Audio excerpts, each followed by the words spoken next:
The 2019 elections just got potentially a little more exciting. After many protests and rallies, the Not Too Young to Run campaign, an open campaign sponsored by a coalition of youth advocacy groups to reduce the required age for elective offices in the country, got its first victory. I'm here to stand in solidarity with these young people for the noble cause they are pursuing. And what is that cause? Is that young people in this country are not too young to run. I have identified many of the problems and challenges facing Nigeria, and one of them is the lack of opportunities for young people. Many of those who fought for the independence of these countries were in their 20s and 30s when they did that.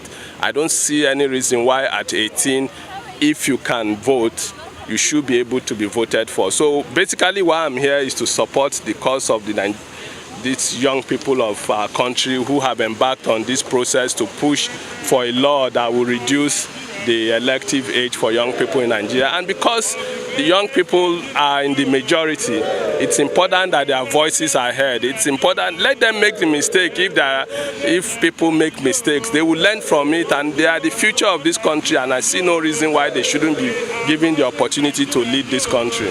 On Wednesday, July 28, 2017, the Nigerian Senate voted to pass a bill nicknamed the Not Too Young to Run Bill to lower the age limit for contesting elections in Nigeria. The bill reduces the age limit for candidates for president from 40 years to 35 years and for governorship position from 35 years to 30 years. The bill also stipulates that 25-year-old people can now legislate in the national and state assemblies across the country. After an electronic vote, 86 senators showed their support, while 10 were against it. Some people have applauded this development. As the former president Obasanjo said, that the old politicians might not necessarily just step aside for the younger ones. So I think the young ones have to prove themselves. They need to build themselves up. They need to develop themselves.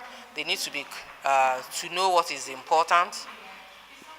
They need to be conscious about their country and to know how to go about their agitations. They need to organize, because to get political power is not just about rioting or protesting in the streets. They need to be able to develop themselves, their intellect, then they need to participate. One problem that we have in many places in the country is that politics, people don't participate. They like to stay on the sidelines and criticize. So anybody that really wants to come in, okay, you are not too young to run. So you have to organize, you have to get together, you have to participate. It's only somebody who is not knowledgeable that would disagree that it's high time that the youth took over the reins of affairs in that country. But that is not to say that experience, which the people that we think are old now have garnered, we have to tap from their own experience, because even the youth that are talking now, one day you will become an elder as well. So it's important. The age reduction vote is particularly important because the population dynamics are shifting. Half of the global population is under 30 years, and yet 73% of countries, including Nigeria, restrict young people from running for office even though they can vote. And while Nigeria has a median age of 18 years, at age 53, Goodluck Jonathan was Nigeria's youngest president at the time of taking office since democratic rule started in 1999. The Senate also voted to allow independent candidates to run for office, nullifying the compulsory need for political parties. To take effect, the Not Too Young to Run bill and all its addendums still require endorsement by 24 of Nigeria's 35 state assemblies, as well as the president's assent, as it alters the constitution.